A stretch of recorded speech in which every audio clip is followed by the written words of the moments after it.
यहां से डिस्कस करेंगे एक्सेप्शन ऑफ ऑक्टेट रूल।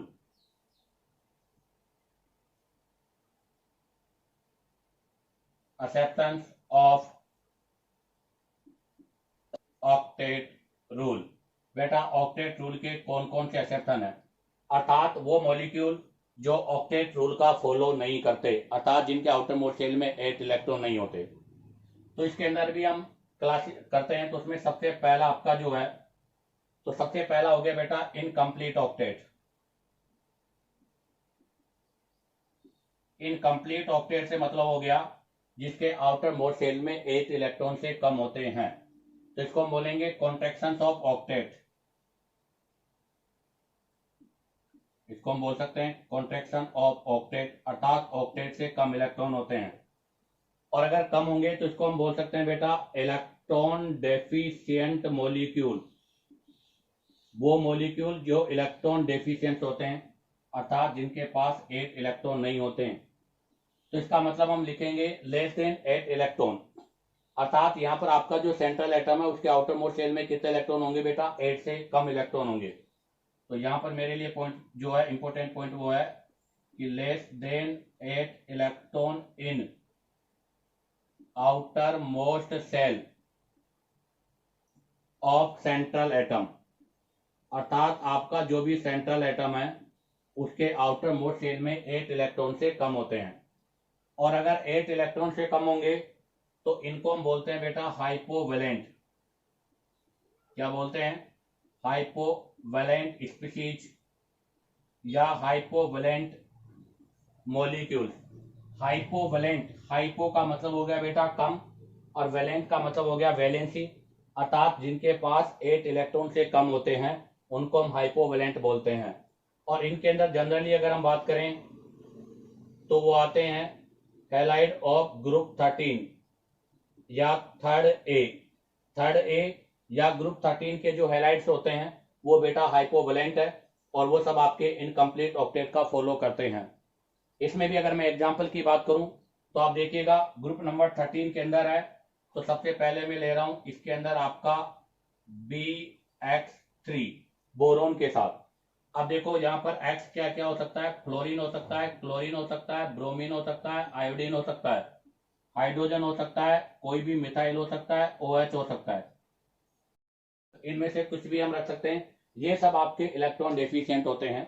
जैसे एग्जांपल समझा दूं मैं, ये बोरोन है, आपको पता है इसके आउटर मोस्ट शेल में 3 इलेक्ट्रॉन है और इस पर आपको कितने एक्स जोड़ने हैं बेटा, 3x जोड़ने हैं।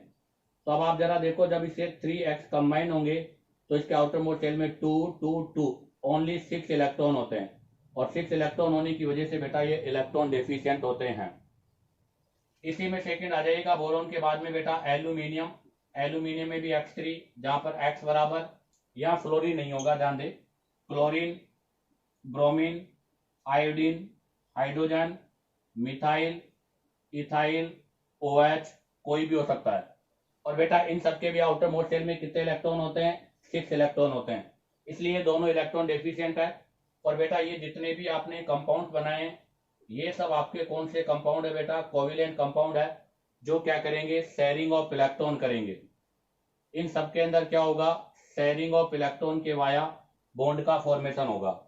बट मैंने इसमें X में फ्लोरीन नहीं लिखा, तो ध्यान रखना Al+3 और 3F माइनस, अर्थात अगर मैं Al3 की बात करूं तो वो कोवेलेंट नहीं बेटा, वो आयनिक होता है।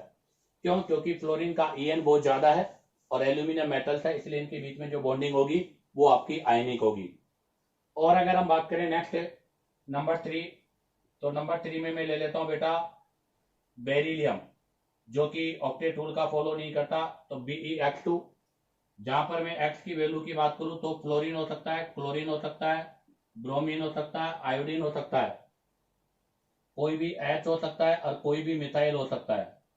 अब आप देखो इसके आउटर मोस्ट शेल की बात करूं तो बेटा बेरिलियम के आउटर मोस्ट शेल में होते हैं 2 इलेक्ट्रॉन, और जब ये कंबाइंड होगा X से तो यहाँ पर हमारे पास 2X लगेंगे, और अगर 2X लगेंगे तो इसके आउटर मोस्ट शेल में कितने इलेक्ट्रॉन हो जाएंगे, तो आप जरा देखो इसके आउटर मोस्ट शेल में 2 + 2 4 इलेक्ट्रॉन है, अर्थात इसका भी आउटर मोस्ट कंप्लीट नहीं है। तो इसका मतलब ये भी आपकी किसका पार्ट है बेटा, इलेक्ट्रॉन डेफिशिएंट का पार्ट है। और अगर मैं एग्जांपल की बात करूं यहाँ से, तो यहां से एग्जाम्पल में आता है बेटा आपका Ga गैलियम और CH3 इसके आउटर मोस्ट शेल में भी कितने इलेक्ट्रॉन है? 6 इलेक्ट्रॉन है बेटा। और इसके अलावा एक और एग्जाम्पल की बात करूं मैं तो HgCl2 इसके आउटर मोस्ट शेल में कितने इलेक्ट्रॉन है बेटा? 4। तो ये वो कंपाउंड है जिनके आउटर मोस्ट शेल में 8 से कम इलेक्ट्रॉन होते हैं और ये सभी आपके क्या होते हैं? इलेक्ट्रॉन डेफिशिएंट मॉलिक्यूल होते हैं। और इलेक्ट्रॉन डेफिशिएंट मॉलिक्यूल होने की वजह से इन सबको हम क्या बोलते हैं बेटा? लुईस एसिड भी बोलते हैं।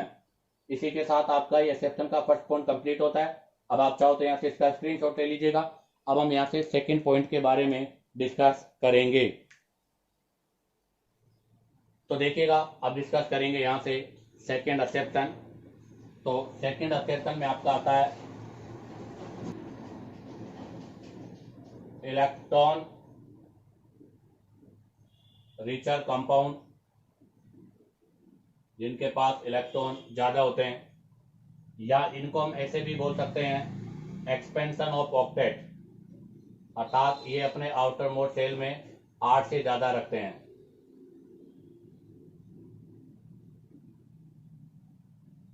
एक्सपेंशन ऑफ ऑक्टेट, या हम ऐसे भी बोल सकते हैं बेटा वो आपके इससे पहले वाले इलेक्ट्रॉन डेफिशिएंट थे, जबकि ये इलेक्ट्रॉन अफिशिएंट है। स्पीशीज या मॉलिक्यूल्स बोल सकते हैं इनको। अभी देखो हमने लिखा था इससे पहले वाले जो थे उनके पास लेस देन 8 थे, इनके पास मोर देन 8 होंगे। तो यहां पर लिखा जाएगा क्या? More than 8 electron in there outer most shell of central atom, अर्थात आपका जो सेंट्रल एटम होता है उसके अंदर हमेशा मोर देन 8 इलेक्ट्रॉन होते हैं। इसको हटा सकते हो। अब आप देखो इनके आउटर मोस्ट शेल में 8 से ज्यादा इलेक्ट्रॉन है, तो ये हाइपर हो गए, इसलिए इनको बोलते हैं बेटा हाइपर वैलेंट स्पीशीज। इससे पहले वालों को हाइपो बोला था, वो कम थे, ये ज्यादा है तो इनको हाइपर वैलेंट स्पीशीज बोलेंगे। और अगर हाइपर वैलेंट स्पीशीज के अंदर में अगर आगे बात करना चाहूं तो बेटा इसके अंदर आपके जनरली आते हैं हैलाइड ऑफ ग्रुप 15, 16, 17 और 18। ग्रुप 15, 16, 17, 18 के जो हैलाइड्स हैं वो इसके अंदर आते हैं। अब आप देखो पहले डिस्कस करेंगे ग्रुप नंबर 15। ग्रुप नंबर 15 में आपका एग्जांपल आता है PCl5। आप देखिएगा PCl5 में फास्फोरस के आउटर मोस्ट शेल में 5 इलेक्ट्रॉन होते हैं। ये 5 इलेक्ट्रॉन मैंने बना दिए। इस पर 5 क्लोरीन जोड़ने बेटा 1, 2, 3, 4, 5। तो बताओ इसके आउटर मोस्ट शेल में कितने इलेक्ट्रॉन हो गए? 10। अर्थात 5 फास्फोरस के 5 क्लोरीन के तो 10 हो गए। आप देखिएगा इसका आउटर मोस्ट शेल में 10 से ज्यादा इलेक्ट्रॉन है। बट अगर मैं इसमें ही मैं PCl3 की बात करूं तो ये नहीं होगा क्योंकि इसके आउटर मोस्ट शेल में 8 इलेक्ट्रॉन है। अब आ जाएगा ग्रुप नंबर 16। ग्रुप नंबर 16 में मैं बात करूं तो बेटा सबसे पहला आपका SF4। SF4 में देखिएगा सल्फर है, सल्फर के आउटर मोस्ट शेल में 6 इलेक्ट्रॉन होते हैं और इस पर 4 फ्लोरीन 1, 2, 3, 4। तो बेटा S के पास 6 है, 4 फ्लोरीन के हैं, तो बताओ टोटल कितने हो गए? 10 इलेक्ट्रॉन हो गए। ऐसा ही एक और एग्जांपल ले रहा हूं SF6। आप बताओ इसके पास कितने होंगे? तो बताओ सल्फर के आउटर मोस्ट शेल में 6 होते हैं और 6 ही फ्लोरीन है, तो बताओ टोटल कितने हो गए? 12। तो इसके आउटर मोस्ट शेल में बेटा 12 हो गए। बट अगर मैं बात करूं किसकी? SF2 की, तो ये नहीं होगा क्योंकि इसके आउटर मोस्ट शेल में 8 इलेक्ट्रॉन होते हैं। अब आ जाइएगा ग्रुप नंबर 17। ग्रुप नंबर 17 में मैं बात करूं तो सबसे पहला एग्जांपल है IF7। आप देखिएगा IF7 के अंदर कितने इलेक्ट्रॉन है? तो बेटा आयोडीन है, आयोडीन के आउटर मोस्ट शेल में 7 है, 7 फ्लोरीन है, तो टोटल कितने हो गए बेटा? 14 इलेक्ट्रॉन, अर्थात मोर देन 8 हो गए। ऐसे ही अगर मैं बात करूं तो बेटा नेक्स्ट एग्जांपल हो गया BRF3 का और नेक्स्ट हो गया BRF5 का। आप देखो ब्रोमीन के पास 7 है, 3 फ्लोरीन के हैं, तो इसके पास आउटर मोस्ट शेल में 10 हो गए। ऐसे आप देखो ब्रोमीन के पास 7 है, फ्लोरीन के पास 5 है, तो इसके आउटर मोस्ट शेल में कितने हो गए बेटा? 12 इलेक्ट्रॉन हो गए। ऐसे ही अगर एग्जाम्पल की मैं बात करूं तो ICl5 और यहां पर हो जाएगा ICl3, इसके अंदर भी 10 हो जाएंगे और इसके अंदर 12 हो जाएंगे। अब आता है ग्रुप नंबर 18। ग्रुप नंबर 18 वैसे तो बेटा इनका ऑक्टेट कंप्लीट होता है और ऑक्टेट कंप्लीट होने की वजह से ये कंबाइंड नहीं करेंगे क्योंकि ऑक्टेट रूल इसी पर बेस है। बट फिर भी कुछ आपके नोबल गैस ऐसी हैं जो ऑक्सीजन और फ्लोरीन के साथ कंबाइंड होकर कुछ कंपाउंड बनाती है, और ये आपके ऑक्टेट रूल का सबसे बड़ा ड्रॉबैक भी है क्योंकि octet rule based upon noble gas configuration या chemical inertness of noble gas है। बट फिर भी कुछ नोबल गैस ऐसी है जैसे जिनोन है, क्रिप्टोन है, जो कि कंपाउंड बनाती है। तो अगर ग्रुप 18 में मैं बात करूं तो आप देखिएगा XeF4, XeF6, SeOF4, ये सब वो जिनोन के कंपाउंड है जिनके अंदर आउटर मोस्ट सेल में 8 से ज्यादा है, क्योंकि जिनोन के पास खुद के पास 8 है। 8 प्लस 4 कितने होंगे बेटा 12। यहाँ देखो 8 प्लस 6 कितने होंगे बेटा 14, और यहाँ पर भी कितने होंगे बेटा 14। तो इन सबके आउटर मोस्ट सेल में कितने हैं 8 से ज्यादा इलेक्ट्रॉन है, इसलिए इन सबको हम एक्सपेंशन ऑफ ऑक्टेट भी बोलते हैं। इसी के साथ आपका ये सेकंड भी कंप्लीट होता है। आप डिस्कस करेंगे यहाँ से नंबर 3। नंबर 3 में आता है बेटा ऑड इलेक्ट्रॉन स्पीसीज या मॉलिक्यूल। वो मॉलिक्यूल या स्पीसीज जिनके पास ऑड इलेक्ट्रॉन होते हैं। तो कहने का मतलब मैं इनके लिए क्या कहूंगा, तो मैं इनके लिए कहूंगा कि इनका जो सेंट्रल एटम है, इनका जो सेंट्रल एटम है बेटा, उस सेंट्रल एटम के अंदर अनपेयर या ऑड नंबर इलेक्ट्रॉन होते हैं। तो इनके लिए लिखा जाएगा क्या, सेंट्रल एटम हैव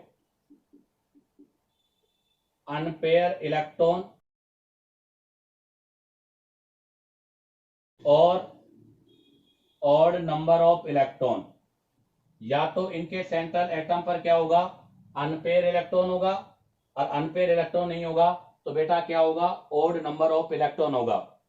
इसके अंदर भी अगर मैं एग्जांपल की बात करूं तो सबसे बेस्ट एग्जांपल NO, उसके बाद में आता है बेटा NO2, और उसके बाद में आता है ClO2। ये सब आपका ऑड इलेक्ट्रॉन स्पीसीज है। आप देखिएगा NO में मैं बात करूं तो नाइट्रोजन है, नाइट्रोजन के आउटर मोस्ट शेल में 5 इलेक्ट्रॉन होते हैं और ऑक्सीजन में 6 है। तो आप देखो ऑक्सीजन में 6 है, तो ये अपना ऑक्टेट पूरा करने के लिए यहाँ से 2 इलेक्ट्रॉन के साथ कंबाइंड होगा और इसके पास ये हो जाएंगे। तो देखो आप ऑक्सीजन के पास तो 8 हो गए, बट अगर नाइट्रोजन के पास मैं बात करूं तो नाइट्रोजन के पास 4, 2, 6 और 7। तो नाइट्रोजन के पास 7 है, ऑक्सीजन के पास 8 है, टोटल कितने हो गए बेटा 15 इलेक्ट्रॉन है। तो इनके पास टोटल ऑड इलेक्ट्रॉन है। ऐसे ही NO2 में देखिएगा, NO2 में भी अगर मैं बात करूं तो देखिएगा सेंट्रल एटम नाइट्रोजन है, ऑक्सीजन लेटरल एटम है X। तो ऑक्सीजन के आउटर मोस्ट शेल में कितने 6, तो ये ऑक्सीजन के आउटर मोस्ट शेल में कितने हो गए बेटा 6। नाइट्रोजन के पास कितने 5, तो ये नाइट्रोजन के पास 5 हो गए। अब आप देखो नाइट्रोजन के आउटर मोस्ट शेल में कितने इलेक्ट्रॉन हो जाएंगे 4, 4, 8 और ये 1, अर्थात इसके आउटर मोस्ट शेल में 9 इलेक्ट्रॉन हो गए। अर्थात इसके पास अभी भी ऑड नंबर इलेक्ट्रॉन है, या फिर हम ऐसे कह सकते हैं 1 इलेक्ट्रॉन अनपेयर है। तो ये भी आपके ऑक्टेट रूल का फॉलो नहीं करता। नेक्स्ट देखिएगा बेटा ClO2। ClO2 में भी यही होगा। आप देखिएगा सेंट्रल एटम कौन है, क्लोरीन, और क्लोरीन के आउटर मोस्ट शेल में 7 इलेक्ट्रॉन होते हैं। इस पर 2 ऑक्सीजन ऐड करने, ऑक्सीजन अपने ऑक्टेट को पूरा करने के लिए 2 इलेक्ट्रॉन चाहिए। तो यहाँ से 2 इलेक्ट्रॉन के साथ बाइंड होगा ये। अब आप देखो इसके पास ये इलेक्ट्रॉन बचेंगे। अब आप देखिएगा अगर मैं क्लोरीन के पास यहाँ से बात करूं 4, 4, 8, 2, 10 और 1, अर्थात इसके आउटर मोस्ट शेल में इलेक्ट्रॉन 11 है। अर्थात यहाँ पर भी अनपेयर इलेक्ट्रॉन 1 है या नंबर ऑफ इलेक्ट्रॉन ओड है। तो ये आपकी ओड इलेक्ट्रॉन स्पीसीज है। ये सब भी आपके ऑक्टेट रूल का फॉलो नहीं करती।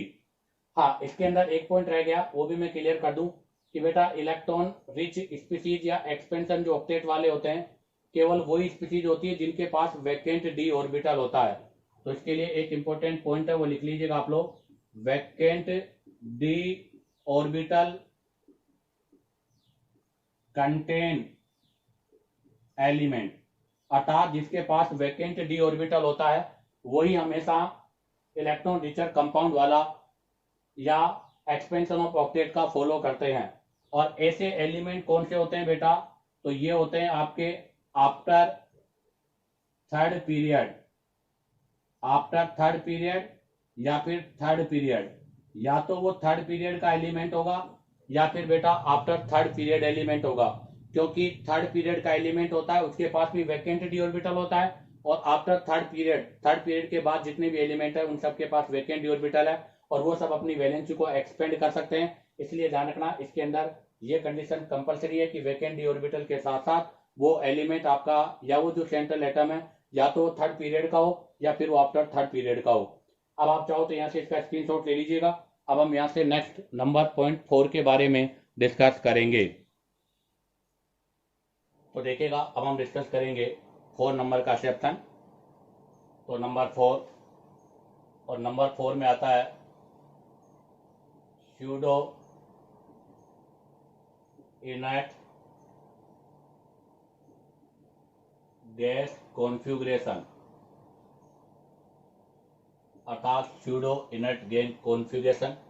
स्यूडो इनर्ट गैस कॉन्फ़िगरेशन से मतलब है H2P6 और D10, अर्थात वो कैटाइन जिनके आउटर मोस्ट सेल में 18 इलेक्ट्रॉन होते हैं, वो भी आपके लुईस ऑक्टेट रूल का फॉलो नहीं करते। तो यहाँ पर हम क्या पॉइंट लिखेंगे, cation which have 18 electron in outer most shell, जिनके आउटर मोस्ट सेल में कितने इलेक्ट्रॉन होते हैं बेटा, 18 इलेक्ट्रॉन होते हैं। आप देखिएगा इसके लिए अगर हम बात करें तो सबसे पहले आपका आता है ग्रुप नंबर 11 Cu+ और Ag+, उसके बाद में आता है बेटा ग्रुप नंबर 12 Zn+2 और Cd+2, उसके बाद में आता है बेटा ग्रुप नंबर 13 Ga+3, और उसके बाद आता है बेटा ग्रुप नंबर 14 Sn4 और Pb+4। ये वो कैटाइन है जिनके आउटर मोस्ट सेल में 18 इलेक्ट्रॉन होते हैं। जैसे एग्जांपल से एक्सप्लेन करता हूं। सबसे पहला कॉपर का इलेक्ट्रॉनिक विन्यास 1s2 2s2 2p6 3s2 3p6 4s2, तो यहाँ पर 4s1 हो जाएगा और 3d5 हो जाएगा। अब आप देखो कॉपर से Cu+ का जब फॉर्म होगा तो यहाँ से इसके आउटर मोस्ट सेल से इलेक्ट्रॉन चले जाएंगे और इसके वैलेंसी सेल में 3s2 3p6 और 3d5 ये रह जाएंगे। अर्थात अगर इसके मैं वैलेंसी सेल में बात करूं तो यहाँ से यहाँ पर 10 आएगा, तो इसके वैलेंसी सेल में देखो आपके पास 3s2 3p6 और 3d10 होंगे। बताओ टोटल कितने इलेक्ट्रॉन होंगे बेटा, 18 इलेक्ट्रॉन होंगे। ऐसा ही Ag में होगा। अब आ जाएगा जिंक का इलेक्ट्रॉनिक कॉन्फ़िगरेशन भी यही होगा, 1s2 2s2 2p6 3s2 3p6 4s2 3d10, 4s2 आएगा यहाँ। और जब इसको हम Zn+2 की फॉर्म में लिखेंगे तो यहाँ से S से चला गया तो इसके आउटर मोस्ट सेल में रह गया 3s2 3p और 3d10। आप बताइएगा टोटल कितने इलेक्ट्रॉन होंगे बेटा, वही आउटर मोस्ट सेल में 18 इलेक्ट्रॉन होंगे। ऐसा ही मैं बात करूं किसका, गैलियम का, तो आप देखिएगा गैलियम का electronic configuration 1s2 2s2 2p6 3s2 3p6 4s2 3d10 और उसके बाद में 4p1 होगा।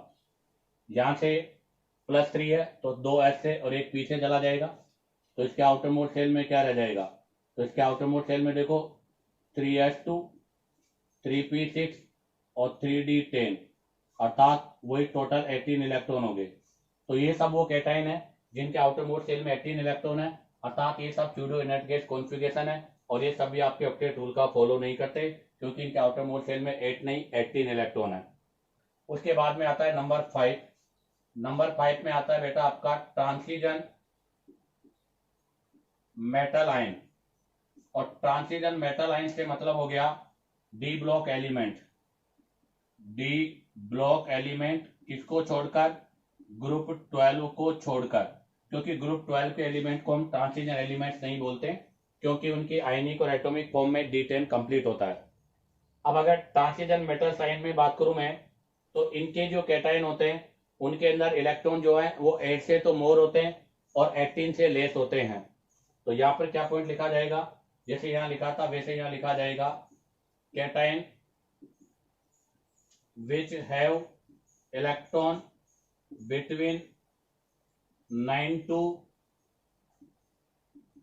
17 in outermost cell, अर्थात जिनके आउटर मोस्ट सेल में 9 से 17 इलेक्ट्रॉन होते हैं। एग्जाम्पल के लिए मैं बात करूं तो सबसे पहले लिया मैंने टाइटेनियम प्लस का 2। टाइटेनियम प्लस 2 का मतलब हो गया ये आपका किसके बाद में लिखा जाएगा, हीलियम, नियोन और आर्गन। तो आर्गन के बाद होगा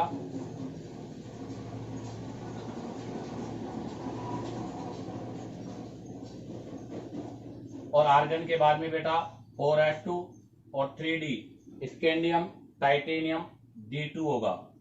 अब आप देखो जब यहां से ये +2 में आएगा तो ये 2 इलेक्ट्रॉन चले जाएंगे तो 18 और इसके पास कितने 2 है तो इसके पास टोटल कितने इलेक्ट्रॉन हो जाएंगे। तो आप देखो इसके आउटर मोस्ट सेल में 8 है और ये 2 है तो 8 + 2 कितने इलेक्ट्रॉन हो गए बेटा 10 इलेक्ट्रॉन हो गए। नेक्स्ट आता है टाइटेनियम के बाद में क्रोमियम +3 में इसका इलेक्ट्रॉनिक कॉन्फ़िगरेशन होता है Ar 4s1 और 3d5 +3 में है।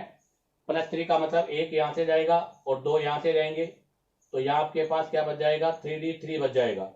3d3 का मतलब हो गया 8 इसके पास है 3 इसके पास है तो 8 + 3 बताओ दोनों का सम करेंगे 8 + 3 का तो टोटल कितना हो गया 11 इलेक्ट्रॉन हो गए। उसके बाद में आता है बेटा मैग्नीज Mn+2 क्या होता है इलेक्ट्रॉनिक कॉन्फ़िगरेशन ऑर्गन 4s2 और 3d5 2 का मतलब यहां से s2 चला गया तो देखो ऑर्गन के कितने होंगे 8 डी में कितने होंगे 5 8 और 5 का ऐड करेंगे कितने इलेक्ट्रॉन हो गए 13। ऐसा ही आता है नेक्स्ट बेटा Fe+2 इलेक्ट्रॉनिक कॉन्फ़िगरेशन आर्गन उसके बाद 4s2 और 3d6 हो जाएगा। जहां से 2 इलेक्ट्रॉन चले गए तो 8 + 6 बताओ कितने हो जाएंगे 14 इलेक्ट्रॉन हो जाएंगे। ऐसा ही एक और लेता हूं Fe+3 में।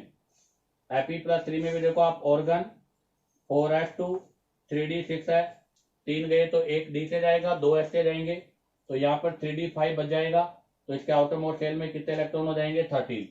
तो आप देखिएगा ये सब वो ट्रांजिशन मेटल आयन है जिनके आउटर मोस्ट सेल में 9 से तो ज्यादा और 17 से लेस है। ये सब भी आपके ऑक्टेट रूल का फॉलो नहीं करते। अब आप चाहो तो यहाँ से इसका स्क्रीनशॉट ले लीजिएगा। इसी के साथ एक्सेप्टेंस ऑफ ऑक्टेट रूल भी कंप्लीट होता है। अगर वीडियो पसंद आए तो वीडियो को लाइक सब्सक्राइब और शेयर करो।